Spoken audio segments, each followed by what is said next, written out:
فلسطین میں سماجی کارکنوں کے سینکڑوں سوشل نیٹ ورکنگ اکاؤنٹس کی بندش کی خبروں کے سلسلے میں یہ بات سامنے آئی ہے کہ فلسطین کے تاریخی اور تہذیبی، ثقافتی اور جغرافیائی حقائق مسخ کرنے اور جعل سازی میں بین الاقوامی سرچ انجن گوگل، سماجی رابطے کی ویب سائٹ فیس بک اور مائرو بلاگنگ ویب سائٹ ٹویٹر ایک ہو گئے ہیں اور وہ سب مل کر ایک منظم پالیسی کے تحت فلسطینیوں کے خلاف تعصب اور صہیونی نسل پرستی کو ہوا دے رہے ہیں۔ لندن میں قائم انسانی حقوق کی تنظیم نے اپنی ایک تازہ رپورٹ میں بتایا ہے کہ تنظیم نے سوشل میڈیا اور گوگل کی تازہ اپلیکیشنز کی مانیٹرنگ کی تو پتہ چلا کہ فیس بک، گوگل اور ٹویٹر ایک طے شدہ حکمت عملی کے تحت فلسطین کے تاریخی حقائق مسخ کر رہے ہیں، جبکہ فیس بک نے فلسطینی شہریوں اور فلسطینیوں پر صہیونی ریاست کے مظالم بے نقاب کرنے والی تنظیموں، افراد اور جماعتوں کے سوشل نیٹ ورکنگ صفحات بلاک کر دیے ہیں۔ گزشتہ دنوں جاری کی گئی اس رپورٹ میں فیس بک، ٹویٹر اور گوگل کی طرف سے من گھڑت باتوں کو فلسطین اور اسرائیل کے حوالے سے پیش کرنے کے حربے بے نقاب کیے گئے ہیں۔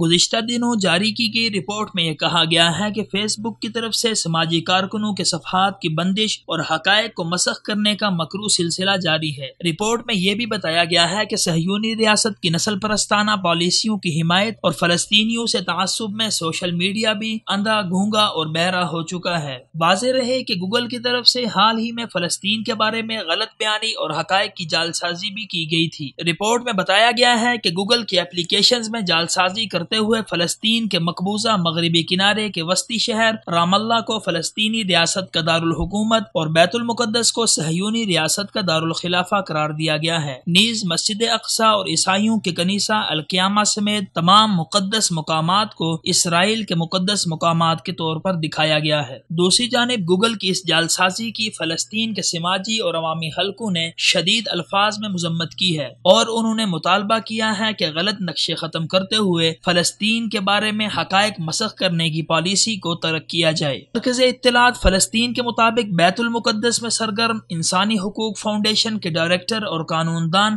خالد زبارکا نے کہا ہے کہ فیس بک کے بعد گوگل کی خوفناک جعل سازی کا بھی بھانڈا پھوٹ گیا ہے۔ انہوں نے بتایا کہ گوگل کی کئی اپلیکیشنز میں فلسطین کے جعلی نقشے جاری کیے گئے ہیں اور صرف یہی نہیں بلکہ القیامہ چرچ، مسجد اقصی اور بیت المقدس میں موجود فلسطین کے تاریخی اور اسلامی مقامات کو صہیونی ریاست کے مقدس مقامات ظاہر کر کے مسلمانوں کے مذہبی جذبات کو مشتعل کرنے کی مذموم کوشش کی گئی ہے۔